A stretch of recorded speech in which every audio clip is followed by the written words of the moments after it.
Good morning, everybody, afternoon or evening or wherever in the world you are. I am very excited to be back here for another SMWS Presents. And these have been really great opportunities, for our members and for just whiskey lovers in the past to connect with a lot of the great icons of this industry. And we've been able to talk to some really brilliant people, and it's been a lot of fun, and it's been filled with so many learning opportunities. So I'm really excited to bring on our guest this morning, morning here in Los Angeles, to bring on our guest this morning to kind of dive back into our love of Islay. Our members talk all the time, and just whiskey folks that I talk with all the time have such a deep love and passion for Islay.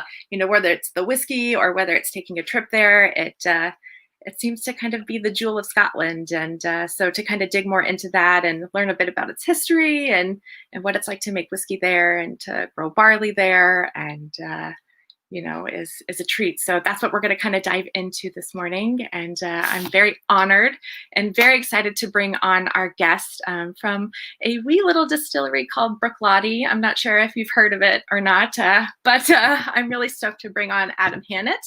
And so, hi. Adam. Good morning, Jenna. Good afternoon to you. I think yours it is. Thank you. Yeah, yes. How are you doing? Yes, I am very well. How are you? Good. Very well, thanks. Yeah, all good. Good. Well, thank you for taking the time to come chat with us and talk about a place I think you know pretty well. So we're excited to have you. If I don't know it by now, then I never will. But right, I don't know. Thank you very much for having me as well. It's really nice to be on and have a chat with you again. Yeah, it's nice. It's the last time I saw you was actually here in Los Angeles. So when this COVID stuff is kind of all over and done with, I owe you a visit on Islay. So honestly, no, I'll come back out to LA. It's a lot warmer out there. That was that was quite a nice trip. Well, lately it's the past couple of days it's been pushing upwards of the 115 to 118 degrees where I live. So it's been pretty brutal. So I'll take some nice cool Islay coastal air about now. That's it. It's coming out as thick and fast just now. It's pretty windy and choppy and big rainstorms coming in there as well. So yeah, that sounds like that sounds like a great reprieve from this heat. So again, thank you so much for taking the time. I kind of want to touch on a few things, but I feel you're kind of somewhat of an expert on Islay, and when I talk to just whiskey people in general, Islay is always it's Islay whiskeys. It's visiting Islay. Islay has become this, almost, this whiskey destination, this whiskey, kind of the motherland, so to speak. You think of whiskey and a lot of people think of Scotland, but the amount of times that I just hear Islay, and I want to go to Islay, and I have to tell you about my visit to Islay. So it's not bad for a population of just over 3,000 people. We certainly have some reputation, which is fantastic. It's a very good thing to have. Yeah. So can you kind of touch on your history and where you kind of grew up and how you was whiskey always kind of a part of your life? And, was it just something you kind of always knew you would kind of fall into because that's where you're from? Funny, sitting here, at the distillery, surrounded by whiskey, as head distiller of Bruichladdich. Growing up, I had no interest in whiskey whatsoever. Growing up on Islay, I think, I was born in the early 80s, and growing up, the whiskey industry was obviously a huge part of the island, but it wasn't as well known, I don't think. And if you were in the industry and all that kind of thing, everyone was aware of distilleries. When I went to school in Port Charlotte, just a couple of miles that way, and every day I went past Bruichladdich Distillery every morning, every night, and it's what it was. That was where whiskey was made, and even then, sometimes it wasn't. Everything, the gates were closed. It was a factory; you weren't really allowed in, and my family, my parents actually, and again for those watching, my Scottish accent isn't that thick. My parents are both English actually, so they moved to Scotland, to Islay, goodness me, about 40 something years ago now. And so I was born and raised here, but again, they weren't from the industry. They're both in the National Health Service, and so whiskey wasn't really a big thing for us growing up. But but obviously for the island, it's been a huge thing, and you know, like you say, the reputation of Islay whiskies, you know, from all the distilleries are just phenomenal. You know, there's some amazing whiskies, and you know, I watched some of your interview with John Campbell from Lafroig, and it's fantastic. You think about the reputation of Lafroig and the flavour profile they have, and it's amazing, you know, to be you know, as part of that, you know, making whiskey in Ireland is an incredible thing. But yeah, so for me growing up, I wasn't really that aware of whiskey, and it was only when I'd left school, I went off to university. So I left Islay, I went up to Aberdeen, which is the northeast coast of Scotland. Mm-hmm. And if you think Islay's grey and cold and wet, you know, try Aberdeen. It's a lovely city actually, but I quickly kind of realised that actually further education wasn't for me. I was done with that, so I came back to Islay, and I was looking for jobs and looking for work and doing bits and pieces, and eventually you know, managed to get an opportunity at Bruichladdich. It was just reopened in 2001, so this was back in 2004. I started working at the distillery and as a tour guide. So I got an opportunity just over the summer to work as a tour guide, and the very first day I went in, and I went into the office and asked for Ella, who was the kind of office manager, and basically she ran the distillery and everywhere around there. And so I spoke to her, and she took me through to meet Jim McEwen, of course, and I sat down with him, and you know, meeting the guy, the head distiller, the master distiller, and he told me about the expectations of what I would be doing at the distillery, and you know, told me the story and the detail and what was going on, and like by the end of the day, I was hooked, absolutely hooked on not just whiskey but Bruichladdich, you know, and the people and the story and the ethos and everything about it, and never looked back since then. You know, I've just been privileged to be a part of the story of Bruichladdich, and you know, thinking back where we've come from to where we are today, and thinking about the ambitions and what we have for the future. You know, it's a really exciting time, and all of this is you know, the plans that we have is all really closely linked to you know, being rooted on the island, actually being right. You know, that's central to what we do. You know, again, the aims of the company back then at Bruichladdich when it reopened was, you know, Jim working at Bowmore Distillery, looking across Lochander and watching Bruichladdich and seeing the gate shut, and you know, just feeling that it's not right. You know, a distillery of that quality should, you know, sitting there doing nothing. It's not right. And seeing the people, you know, the community around it, you know, because it's not just the jobs at the distillery, it's the surrounding jobs as well, and you know, supplying the distillery with things, and all you know, trades, everything. There's loads that go into the community. It's not just the jobs at the distillery. So they were very determined, Jim in particular, to really focus on doing the best for Islay, and making sure that actually, you know, we're not just trying to do the minimum on Islay, we're trying to do the maximum on Islay. So we built a bottling hall. And that's just crazy. You know, if you think of like, you have to ship all your empty bottles onto the island, fill them up, and then ship them off again. You know, it's much easier. And you've got to store all that whiskey there. You've got to age it there. You know, so we're lucky we had good warehouse stocks, good capacity in the warehouses. You know, and it was a great thing, because it just meant, you know, let's employ people, let's give local people opportunities. And today, with you know, there's like almost 90 people work at the, not today actually, of course, as we're kind of still the COVID pandemic and people are still working from home, but you know, there's 90 people employed at the distillery, plus more in Glasgow as well. But 90 people at the distillery is incredible. Whereas, you know, 20 years ago, there was 2 guys there as caretakers, you know, watching the place fall down around them. So I think, yeah, the Islay has been really, really important. It's not just a place we make whiskey. It's not just a postcode, and you know, we kind of trade on that reputation of all, you know, Islay whiskey is fantastic. It's who we are, it's where we're from, and it's the most important thing about what we do. Right. So I remember in just doing research, you know, quite a while ago, of like how in the 90s most of the island was actually unemployed. And now they're saying that there are more jobs than there are houses on Islay, that, you know, the whiskey industry has really just, you know, brought this massive boom to the island. And so have you been, you know, witness to that transformation? Like, is that something that, I mean, you're seeing it every day. Absolutely. You're living and breathing it every day. Yeah, absolutely. It's an incredible thing. Again, growing up in the island, you know, small place, as I say, 3,000 people, all spread out, little villages here, there, and everywhere. And you know, growing up, it was a fantastic place to grow up, because there was space. There was, you know, you go down to the beautiful beaches. You're the only people there, and you know, you can, you know, you have the place to yourself. It's incredible, and it's a really close community as well. And everybody looks out for each other. You know, everybody knows what's going on. Right. You know, no secrets on Islay. Yeah, exactly that, which is both a blessing and a curse, you know. But it's a lovely place, and and over the years, seeing that place that's quiet, and as the distilleries have opened up and as tourism has become more important, Isla's, it's a beautiful place to come to. So people have always been coming to Islay. The wildlife. We have bird sanctuaries. We have lots of other things besides the distilleries as well. So there's always been a big tourism kind of aspect to the island as well. But with the distilleries and opening up and the interest in single malt whiskey and the kind of communication these days. So again, you can be in LA, I can be here. We can talk. We can communicate with anyone around the world, and people want to see what's behind it. They want to come and learn more about whiskey. And it's been a huge thing for the island over the years that it has got a lot busier. The flights are full, the ferries are full, the B&Bs are full, the pubs are full. It's brilliant. It's a lot of life to the island as well. So a lot of people make a fantastic living in the tourism kind of side of things, which is right. It's more opportunities, which is good. A small place like this, you need as many opportunities as you can for the community. So yeah, the whiskey industry, I think, has been a huge part of that. But again, Islay's a beautiful place. You can come here, spend 2 weeks on the island, never set foot in a distillery or drink whiskey, and have a fantastic time on the island. Right. I'd advise that you at least try a couple of drams while you're here, but I'll see what I can do. Yeah.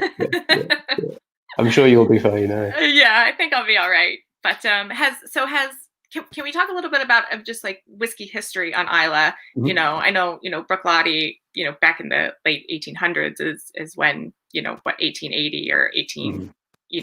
1881, when that was built. So was whiskey always kind of a thing of the island, or can you kind of touch on a little bit of just like whiskey, the history of that, on Islay? Goodness me, how long have we got? You can keep it brief. You can keep it brief. I'll keep it brief. Yeah, no, I think Islay's got a long history with whiskey. You can go back to the days, hundreds and hundreds of years ago when, we would assume that the skills of distillation and distillation as a practice, was introduced by as kind of Christianity spread through from Ireland into Scotland, and at this time, everything would be done, like the transport wouldn't be over land, it would be over boats. Boats would be taking people around. And so like the west coast of Scotland is like a highway, and so we would assume then that as monks were traveling and spreading, the message through, they would also be bringing the skills of distillation with them. And so, Islay, very close to Ireland, it's kind of Islay is quite a central place, if you think about it. Right? Yeah, pretty much. Yeah, I was actually over at the old monument there, the American monument on the old the other day, and you could see Ireland clearly. You could see across Northern Ireland, Rathwell Island. It's is a stone's throw. It feels like it. Right. But yeah. So as the island was perfectly situated, it's kind of the middle of the highway, really accessible in the days when everything was done by boat, and so it was the skills would have come in, and they're there. And I think again there was probably something about the culture here that distillation really took off. I think people really enjoyed being able to kind of distill. And you think if you're farming, you're crofting, you've got crops there, you raise something to, whether it's barley or wheat or oats or whatever it may be, as a way of preserving it, you can distill it. It means any surplus you have, you can preserve, and I'm sure would have been drunk off a still pretty quick. And so there's a long history of illicit distills, and when you think back to again when customs and excise start then kind of patrolling and looking for illicit distillers, Islay's great because you surround it, you can see the boats coming, you can see the customs and excise guys coming. Everyone just disappears and hides, and I think at one point in history. I don't know the dates, but at one point in history, the customs and excise guys wouldn't set foot on Islay. They knew there was a lot of distilling going on, but they wouldn't set foot on Ireland for fear of getting chased off with big sticks because nobody wanted the supply of whiskey to stop. So I think there's something deeply. It's a true story as well. It's all true. I made it up myself, so I know. But it's got a hugely long kind of history of distilling. Whether it be kind of small scale, and then of course as it becomes more of a business, and the legislation behind it starts to change, and people recognise the quality of the distilling on Islay, the whiskey that is being produced. It was almost again like in mainland Scotland, you'd have different grades of whiskey, and so you'd have hundreds of years ago Islay whiskey, or you've got like mainland whiskey, Speyside whiskey. You've got island whiskey and then Islay whiskey on top. So it's always been known as like the kind of the best kind of spirit. And not to be disparaging about other people's, everyone across the world is making amazing whiskey in Scotland, but there's something about Islay and the peat smoke and the culture and the skills and the heritage and the history that just all combine to give something about Islay whiskey that is just magical, and I think it's always been recognised. So there's probably lots of historical inaccuracies in that account, but as a brief overview, I think Islay's got a hugely long kind of history and culture of distilling, a great reputation for distilling, and it's a privilege for me, and I'm sure all the other distillery managers on the island, to be a part of that and to be continuing that legacy. And I'll tell you something that keeps you really honest about wanting to do your best job, because you've got this amazing reputation to live up to and to expand on and to push forward with. So so distilling on Islay, it's an amazing thing. And as I say, growing up here, I wasn't too aware of distilling, but certainly now it's it's an amazing thing. It's magical to be a part of. It really is, and I think that that term gets used so frequently when talking about Islay, is that it really is just this magical place. And the whiskeys you taste from there, really, there is a magic about them. There is something about that first sip of just an Islay dram, and it's just instant happiness. You can't fight it. It's magic. It is. So, well, I must say, here's to that. I know it's 7 o'clock for you, but it is. So I'll cheers you my cup of coffee. Not as good as a whiskey, but I'll take it. So what do you think? I'm sure this will put you in the mood for a dram. Yes. This is what gets me to the time that I can have a dram. First it's coffee and maybe some water sprinkled in, and then I'll have that dram. But so what do you think Islay whiskey would have tasted like, back then? What's the oldest whiskey you've tasted from the island? What does that taste like? The oldest, to be honest, the oldest whiskey I've tasted would probably go back to the 60s. And so I've tasted some kind of, some whiskey, some Bruichladdich whiskey from the 60s. And it's stunning. And sorry, Jenna. No, do you find that character is still there, that hasn't really changed over the years? Yeah, absolutely. I think, to speak about Bruichladdich, I think one of the great things is that the technology here, or the lack of technology probably, is in terms of the distillation is the same. So we use the same equipment pretty much as we always have done since 1881. The mash tun dates back from then. It's, the style is the same. We recognise the quality of what it is we produce, and we want to make sure that we do that in a traditional way. And we rely on people to have their input into the process rather than automating too much. So we know that the whiskey we make today is made in very similar style as what it would have been years ago. We've got one of the Stillman here, Budgie. He dates back to 1989 when he started working here. So again, that old Bruichladdich, the pre kind of Renaissance, pre-2001 Bruichladdich, the way the team, back in 2001 it reopened, it was the same team who worked there before it was closed down who came back. And so the same practices were put in, nothing was changed.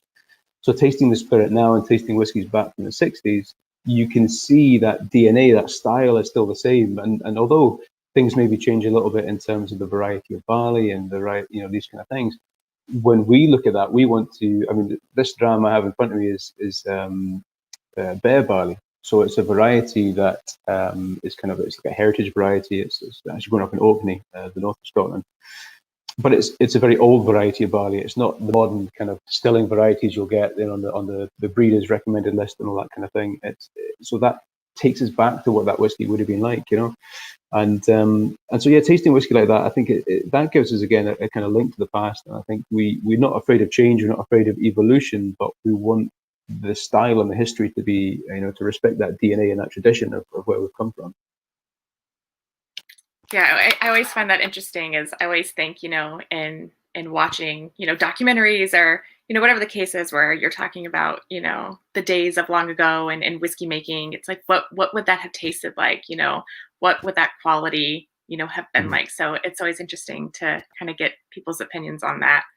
I think it's an interesting one when you think about the history of it, because I think now when you see the whiskey industry, there's so much more technology and so much more research across the industry, and in many ways it's really improved the kind of consistency, and we know more. And if you know more, you can hopefully improve. But I think alongside that, what we've seen in the industry is that you can go too far away from the old kind of ways of doing things, tradition. You can be innovative, you can be progressive, you can do all these things, but you still have to have a link to the past and a way of making whiskey. And I think an honesty about what it is you distill and how you make whiskey. And I think, yeah, looking at the kind of the consistency in these kind of things, you can. There's certainly been improvements made, but I see personally, I think that consistency in whiskey, consistent quality is good, but it shouldn't all taste the same. There has to be, variety. There has to be experiments, evolution, and change. And I think certainly with our kind of barley experiments and what we work on with that, we're not looking to make sure it tastes exactly the same. It's not like we must replicate the same style all the time. It's really about progression and understanding the flavors and going with it. And understanding the influence of terroir, of the soil, so growing barley on Islay, and that kind of side of things is incredibly interesting. And if you were to just try and make the same spirit and make that consistent style all the time, you lose out on so many possibilities, so many more options, and I think what we do at Bruichladdich is we give ourselves options and the ability to explore, and we can't always make something that tastes the same all the time. Fine, that's the new things. Let's keep trying. It's great fun. And again, for me, being able to distill and be involved in these kind of things, it's fascinating because it's not just distilling; it becomes agriculture. It becomes again rooted back in the land and back in the soil of Islay, which is again, it's all about sustainability. It's all about making sure that we have a distillery and an island in good shape to pass on to the next generation. Yeah, it's so can we kind of segue into back into the earth then, and talking about kind of what it takes, because I know that you guys are kind of at the forefront of growing barley on Islay, and so I know that I hear that that's not the easiest thing to do. Yeah. Just because you guys get so much rain, and it's typically kind of a damp environment, and I hear there might be some geese that kind of like to. You hear right. You hear right. Yeah, okay. There's lots of challenges. I think lots of challenges with for the farmers growing barley for us in the island, and it's the great thing about it is all these challenges and all these things. There's an incredible pride in actually being for the farmers to raising that crop and against the odds, and then seeing that spirit come off the still, tasting that whiskey, and being part of something. Again, it's not.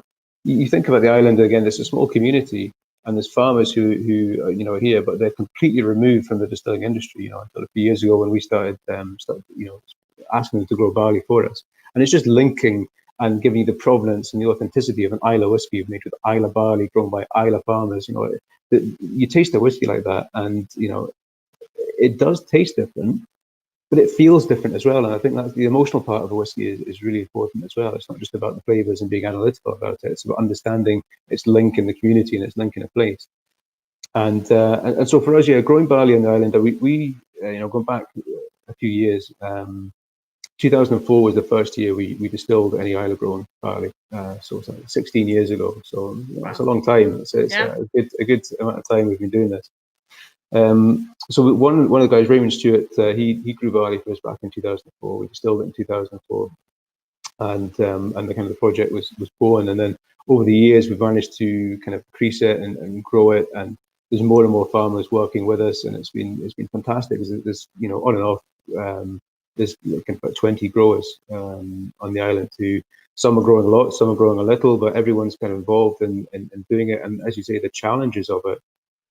As I say, look out the window today, and we're kind of some of the guys have actually started cutting. So we've been harvesting on the island so far.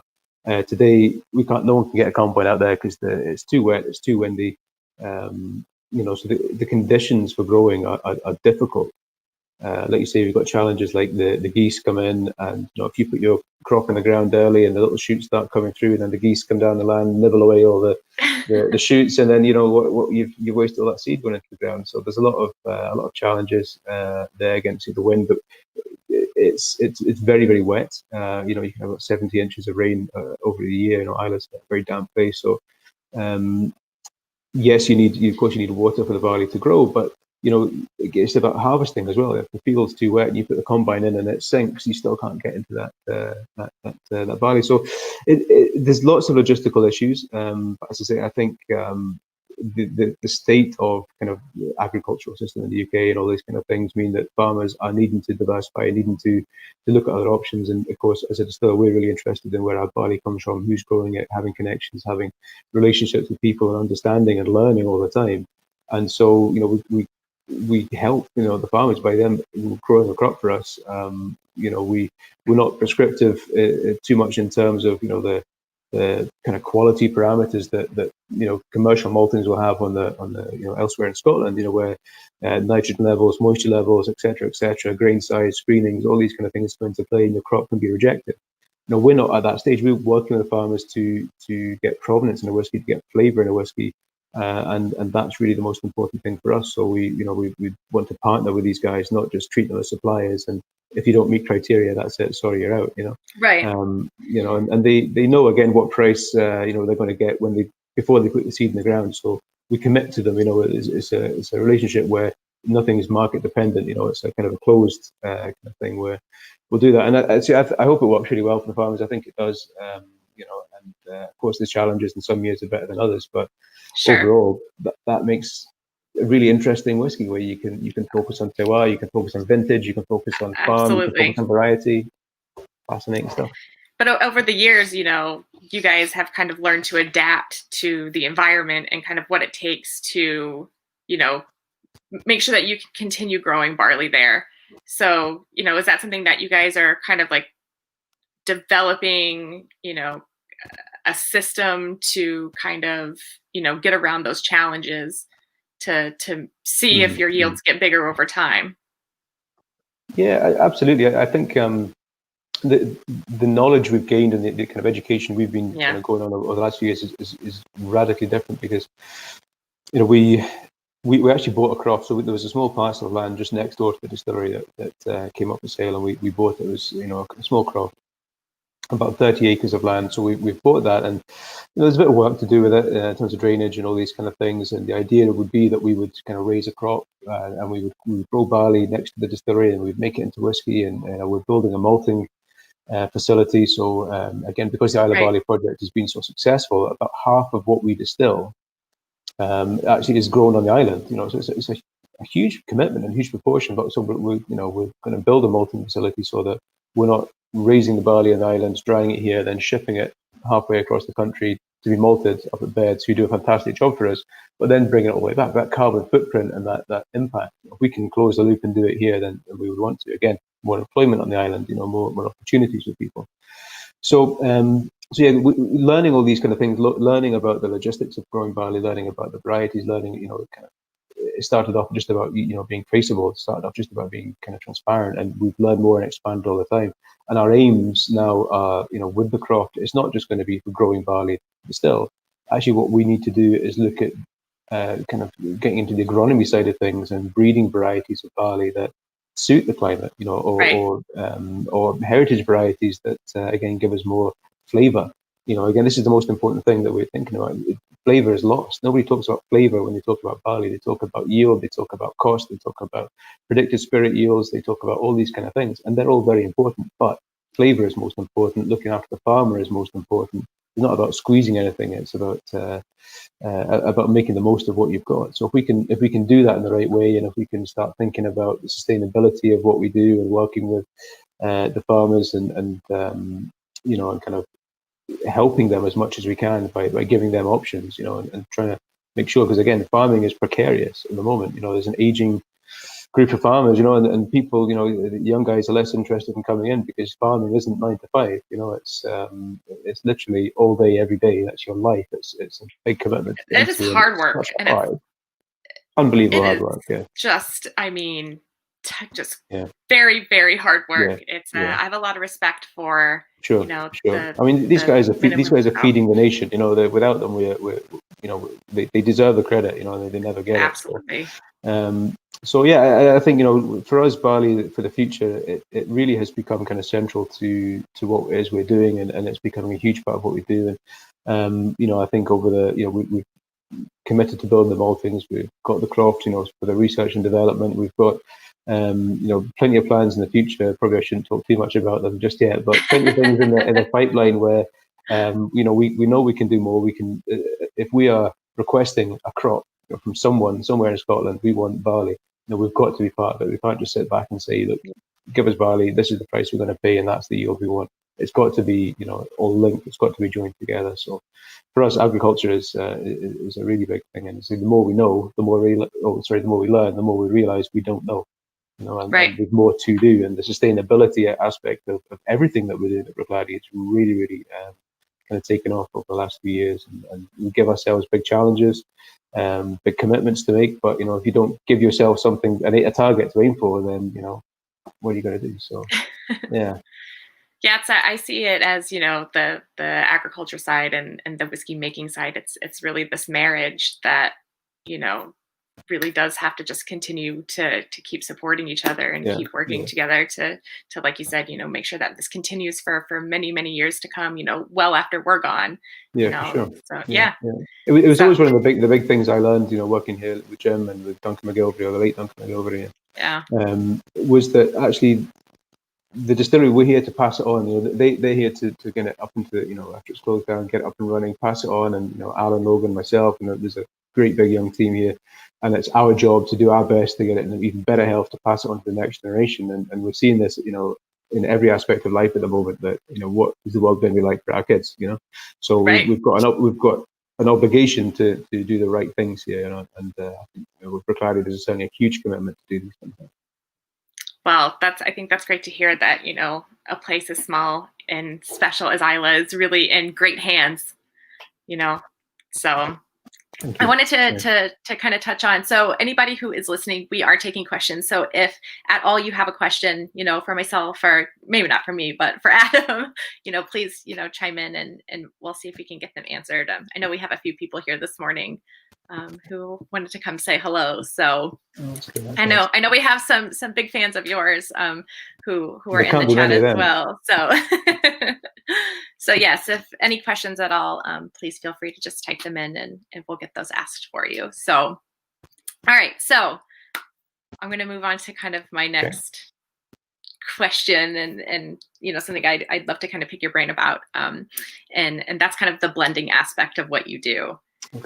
I know that is a loaded question, and that's, I'm sure, a topic that, we could write a full thesis on. But I'm sure we could, yeah.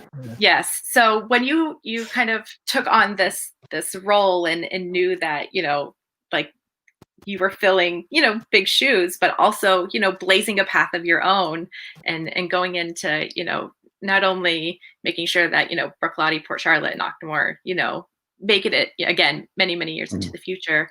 What was your process like of kind of making sure that stays, that you're someone new coming in with a new palate and a new vision? How can you kind of just walk me through that process of? Well, I think everything with whiskey, there's always a slow evolution. I think the spirit that I'm working with just now, the vast majority of there's very little of it, if I don't think there's any now, that would have been distilled, that we're bottling, that Jim wouldn't have been, a head distiller or master distiller at the time.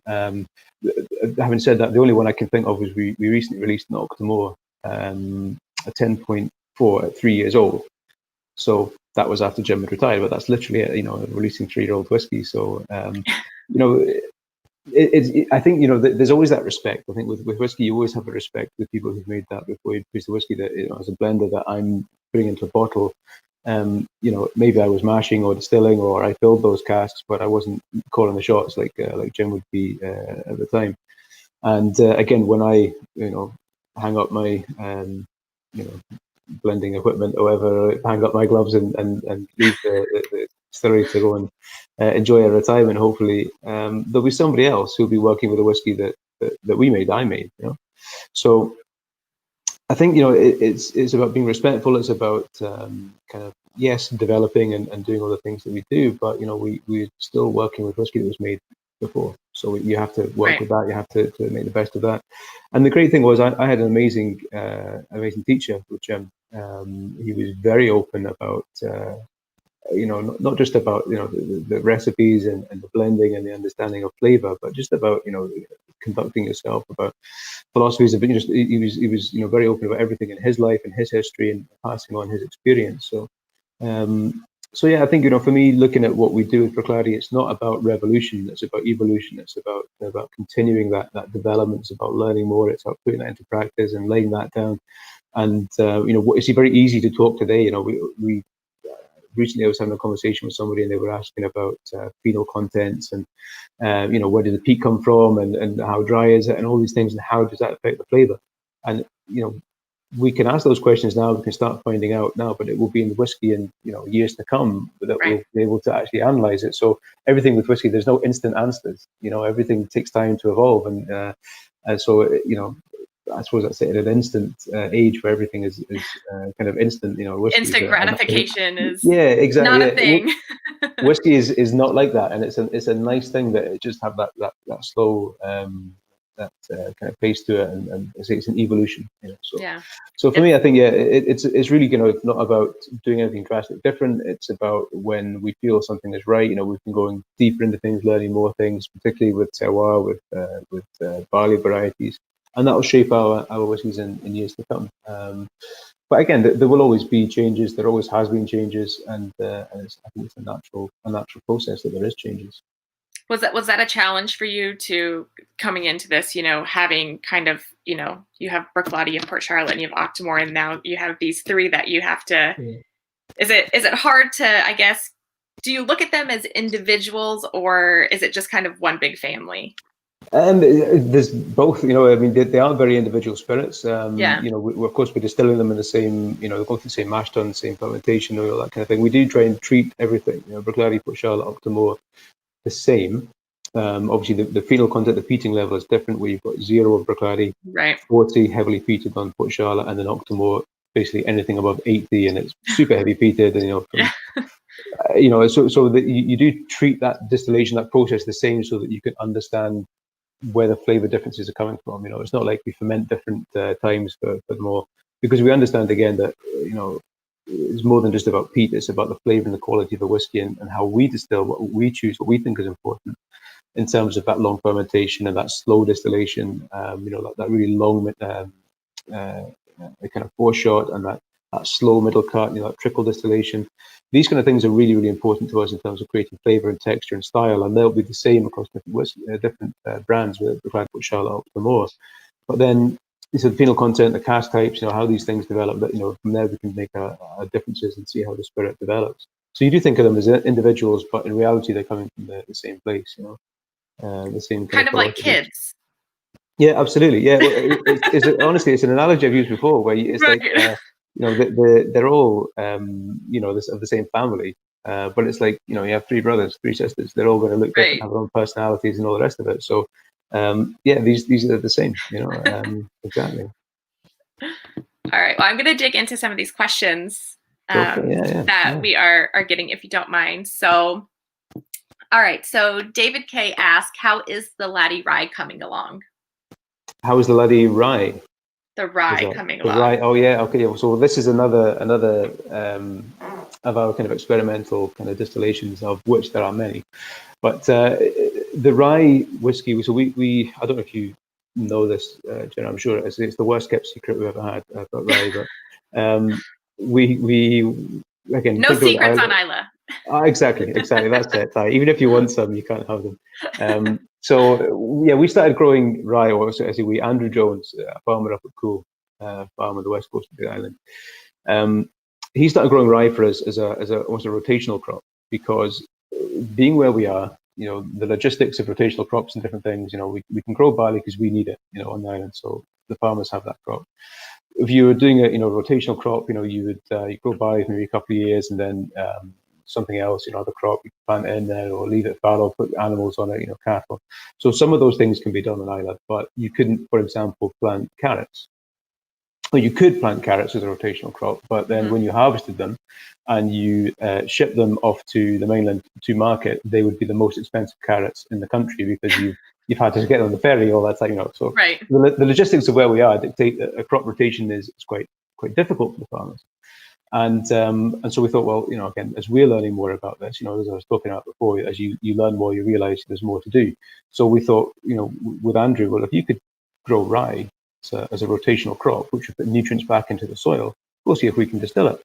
And so he grew it. He grew about, back in 2017, he grew about 12 tons we got from them. So not a huge Wow. amount, but we took it. We did a bit of research, by which I mean we drank lots of rye into kind of making rye, and it was fantastic. It was incredibly difficult to do in terms of distillation, but we managed. We got through it, and we created a rye whiskey back in 2017. We didn't get any in 2018. Andrew couldn't get seed in time, so we missed that year. But last year, we just before Christmas time, we distilled a bit more.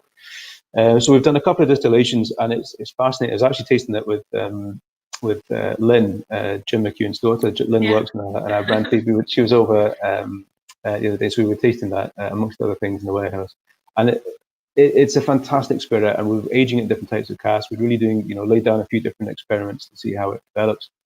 But it's a beautiful spirit. The spiciness, the kind of really licorice kind of notes you get through. We're aging it in, different types of wood, but a lot of it's kind of toasted American oak rather than heavily charred, fresh oak. So we're watching these things develop, and it's beautiful. I mean, incredible spirit. So watch this space. I've never done it before. We're going to see how it goes, but I would imagine for too long there'll be something in a bottle. I think when you were in Los Angeles last, that you had some of that with you. I might have smuggled some into the country, actually. Yes, I forgot about that. Yeah. If I recall correctly, I guess that there are no secrets in Los Angeles either. No, that's it. No. I need to really kind of write these things down or remember them somehow. But I think that's right. I think I did bring some. It was at the tasting. We tasted some there. Yeah. So definitely a treat. Yeah. So Jason R asked, will you eventually make your barley 100% biodynamically farmed? If so, how do you plan to support such a supply chain while still keeping in mind the farmers?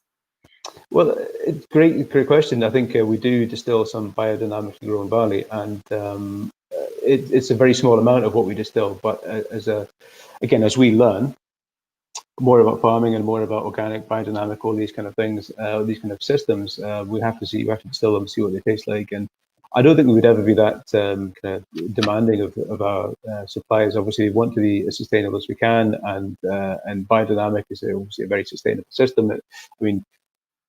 To think about sustainability, and agriculture. Agriculture is one of the kind of only man-made kind of practices that, by continuing to do it, but in the right way, you can reverse the kind of climate change things. You can put more biomass into the soil. You can lock in more carbon. You can do good, with agriculture, or you can continue to do things the wrong way, and I'll say the wrong way, the conventional way we do now, and actually do more harm than good. So I think for us, it's a journey. It's about learning. Biodynamics is a fascinating thing. The quality of the spirit that we distilled this year was incredible, and it's been the highest yielding, if you like, in terms of which again is a really interesting thing, because from an acreage you can get more rather than turning more land into farming. So there's loads of different aspects of looking at it, and I think we wouldn't ever kind of say to someone, you must do biodynamic or we won't buy your barley. But I think it's an interesting thing to be able to demonstrate and talk about, and see where we go with it. But certainly in terms of quality of spirit, biodynamic is fantastic. And again, it opens our eyes a little bit, because again, back in the early days, it was about committing to using 100% Scottish barley. And it was really, really key that we knew that. And when it came to biodynamic and understanding this, there's no biodynamic growers that we know of in Scotland. So it's actually a guy called Richard Gantlett who grows down in Wiltshire, down in England. And, why would that kind of stop us experimenting with just because, it's across the wrong side of the border, if you like, it's not I think, again, it's about evolution. What you say, one day, actually, you shouldn't hold yourself to it. If you can do better, overall, holistically, then you should do that. So it's an interesting thing. Again, it's all about learning. It's all about it is, and you have to try. You have to at least try. I think that's kind of been like my biggest takeaway from just learning from so many people in the industry, is that like you said, it is the long game. So it's not you do this one thing today and you're going to have an instant result. You have to try. and you have to be patient and you have to wait on it, and then, see what the outcome is, and then tweak it if you need to, trash it if you need to, start over, whatever the case is, and then, go back again and try. Absolutely. Yeah. I mean, that's the thing. If you can't try things in this business, considering the time it takes to get results, you have to be willing to wait, and you have to be willing to try. Otherwise, you stand still. And if you stand still, you don't go very far, do you? Right. Yes. Well, on that topic, Colin asked, Adam, what advice do you have for somebody trying to start a career in whiskey? Well, patience. Yeah, absolutely. Yeah, patience. I think, if you've got a passion for it, and if you are willing to do kind of whatever it takes. I mean, I think back to when I started and I loved whiskey and learned about whiskey. It became kind of all consuming, and it became, you taste things, you understand flavor, you understand where it comes from, and you work hard, and if you get an opportunity, again, like working at Bruichladdich in the early days, it was great because there was opportunities, with a growing distillery, and I mean, it was kind of independent days. They were it's like a roller coaster ride. You didn't know if the roller coaster would be going again next year, if you'd be in and out of business. It was great, but it meant you put everything into it, but you could see there was opportunities. So we need someone to start mashing. I'll do it. We need someone to go on the stills. I'll do it. I think it's that kind of thing. You start at the bottom and work your way up. So whatever the opportunity is, you do your best at it, and then you go into the next one. You put yourself in a position to kind of learn more. So to get involved in the industry in any way, you just get a foot in the door, and you work as hard as you can, and you listen, you learn. Again, it's like you were saying before, the people you in the industry, you listen to what it is they say, you listen to their opinions, and you take it on, you soak that up, and you can put it into practice, or you can think about it. You can it's just about paying attention, I think, and working hard. So and again, the great thing is, you look at distilling now and making whiskey. There's so many people, there's so many opportunities out there. Every people are distilling on small scales all over the place. They're doing fantastic things, really good local things. There is amazing opportunities out there for lots of people. So, just go for it. You'll learn something. I hope that helps somehow. I really do. Yeah, that's one of the things that, I personally love about the spirit, is that, I can go my whole life, and if I get to be an old woman drinking whiskey at 100 years old, I still won't learn everything, or even a fraction, of what whiskey has to offer. And, that's the exciting thing, is we're always kind of evolving and in evolution, and we're always trying new things. And I love that. And I love that, we're getting flavors that we've never had before. And, we're tasting cask, and I know we're bottling, things that I've never had before, and tasting. And it's exciting to know that that's always going to continue. And that I'm always going to be tasting new things down the road, whether it's tomorrow or 20 years from now. So I know it's a funny thing, isn't it, when you say that, and then you kind of see that kind of idea with people thinking about drinking whiskey, that it should, a profile should be the same, and a bottle of whiskey, whether it's a 10-year-old from whatever distillery, should always be the same flavor profile. And then they say, I think it's things like that. It's being open to new thinking and being open to new things. I think that's a great thing about whiskey, that it does always evolve, it does always change, and it should be reflected there.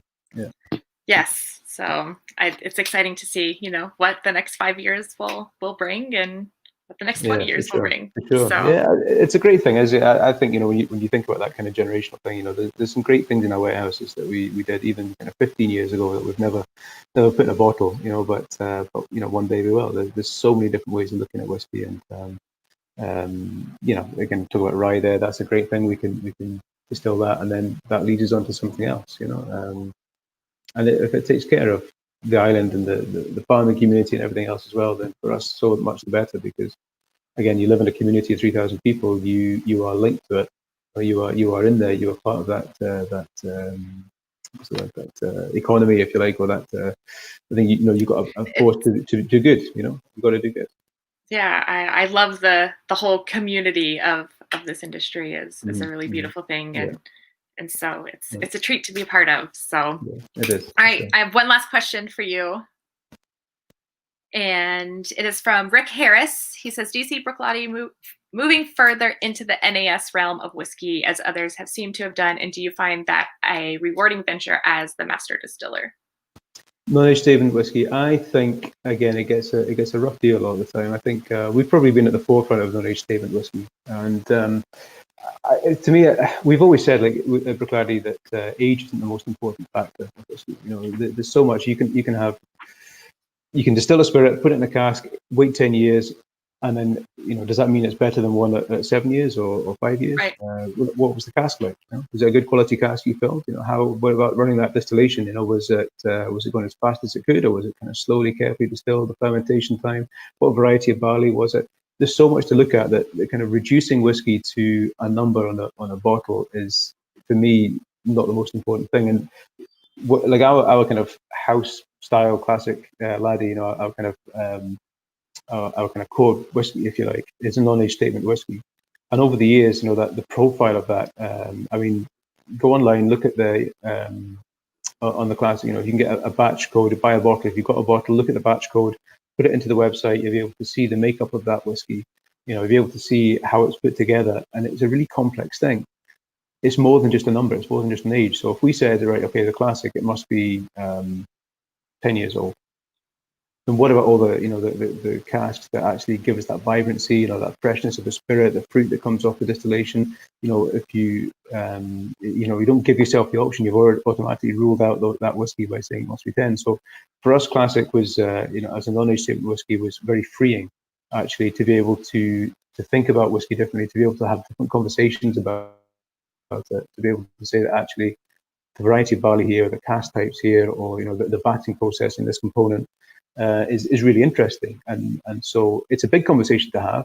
It's much easier, you know, if you just have an age in the bottle and you can sell it. For the big guys, the big volumes, I'm sure it's very convenient for them to do that kind of thing, to reduce it, the whiskey, to these kind of things. But for us, you've got to see whiskey as more than that. As we're talking about, it's a feeling, it's an expression of a place, it's an expression of skill, you know, of coopers, of the winemakers, or the sherry makers, or the bourbon distillers, or the farmers, or the maltsters, or, you know, the coopers, all these guys.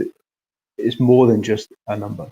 So non-age statement whiskey for us, I mean, it's really, I mean, Christ, we release Octomore at 5 years old. You know, we do state the age of a lot of our whiskies, but again, that's fine. You know, but, you know, I think non-age statement whiskey gets a raw deal a lot of the time, I think. Certainly with Bruichladdich, we're not trying to hide anything. You know, we probably give you more information than most, you know, say on the classic, and giving you the recipe, you know. But that doesn't mean to say that age is not important, an important factor, or time in a good cask, you know, the maturation. There's many aspects of it as well. So I say we don't limit ourselves. It's about evolution. It's about changing. So, you know, if we did put a 10 on the classic and we felt it was better at that, then great. That's the way we feel at the moment. But doesn't mean we wouldn't change. You know, it's. I think that's the big thing for me. It's more than just a number.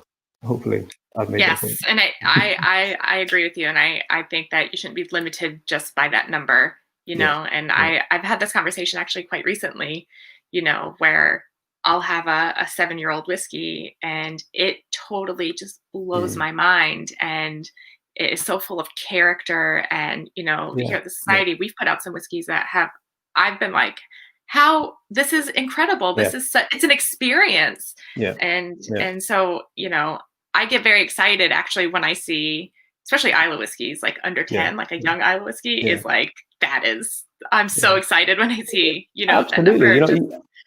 You know, sorry to talk over you, Jenna, but you know, I think it's a really important thing that, you know, whiskey, you take it on its merits, you know, and again, as I say, I'm not trying to say that you know, that old whiskey is bad, because again, time in a good cask, shaping that whiskey, maturing that whiskey, if it's the right cask, the right time, oh my God, you get some absolutely stunning whiskey, you know?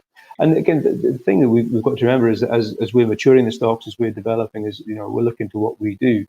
You know, we are learning more, we are changing things. So if you think of the evolution of the expressions of Bruichladdich over the years, it's natural that we'll keep changing. And there are some amazing, absolutely stunning kind of older Bruichladdich, you know, and I think Bruichladdich was always known. It was always that kind of reputation for us around the distillery that at kind of 15, 17 years, Bruichladdich is like, as a spirit, is absolutely beautiful. And with different types of casks, you know, sometimes it's ready sooner, sometimes it is, you know, maybe 20, 25 years old. Again, this is the great thing about whiskey. You're expressing different things at different ages, and again, I think age is really, for us, it's another kind of aspect to be looking at actually at the moment, because our stocks are aging. We have been kind of holding back stock to see how it does age, what it is like. So again, it's just one of the many aspects, and we're always going to be talking about all of the aspects that make a whiskey a Bruichladdich. Wow. I'm just a firm believer in at least giving everything a try, Absolutely, regardless of what cask it comes from, or you got to try it. That's I guess that's my motto today, is you got to try it. For sure. And there's another thing actually, when you say about trying things, we're not trying to make whiskey that is perfectly palatable to everyone that everyone loves. We know that some people won't like what we do, but that's okay. There are so many options out there in distilling that you can pick something, but we've got to keep exploring and trying and doing what it is we love. But yeah, it's about trying things. It's about, I've said it probably too many times already, it's about evolution. It's about trying new things. Yes, absolutely. So, well, this has been such a treat to just kind of have you walk us through so many things and share with us just a little piece of what it is that you guys are doing over there, and that little, this is our magical Islay moment, for us over here in the States. So thank you for giving that to us. It's an absolute very pleasure. Much appreciated. Yeah. No, it's lovely to speak to you again, Jenna. And again, thanks for letting me talk about all these things that we do, or some of the things that we do at Bruichladdich. And again, for folks sending the questions as well, it's really cool. And I think again, having conversations about whiskey, again, we chat for like an hour, it never seems long enough. There's always so much to do. And, I feel like this could go on for days. Yeah. It's funny. We actually did. We got through lockdown, all these kind of things across the world. I think everything kind of went digital, didn't it? And people were doing tastings and things like that. And with our kind of sister distillery at Remy Cointreau with Westland up in Seattle, Matt Hoffman, the master distiller there, he got in touch to say, look, could I come on and do an episode of the kind of weekly Instagram thing? So, yeah, no, absolutely no problem. And we started discussing topics and quickly realized actually we'd have to do it in 2 parts, because I had to come back out the next week and do another one, because there's just so much to talk about. There is so much to talk about. Yeah, it's a fascinating. And you get 2 people together, 3 people together, 10 people together who love to talk about whiskey, and it's over. Yeah, for sure. That can go on forever. So that's it. And again, I mean, I know I've been having a dram here, and hopefully some folk at home are having a dram, where you watch it later on and have a dram as well. That's what it's all about. Talking about whiskey, drinking whiskey. It's great fun. It's great. Well, thank you. Yeah. Well, thank you. We're very honored to have you today, and. Yeah, so we'll be in touch. So to everyone who watched and who will watch this later on, thank you so much for joining Adam and myself. And if you have any questions, feel free to email me at jenna@smwsa.com, and I'll see if I can send a whiskey ferry over to Islay and get the answer for you. So again, Adam, thank you so much. My pleasure. Thank you very much, Jenna. Good to see you. Bye, guys. See you next time.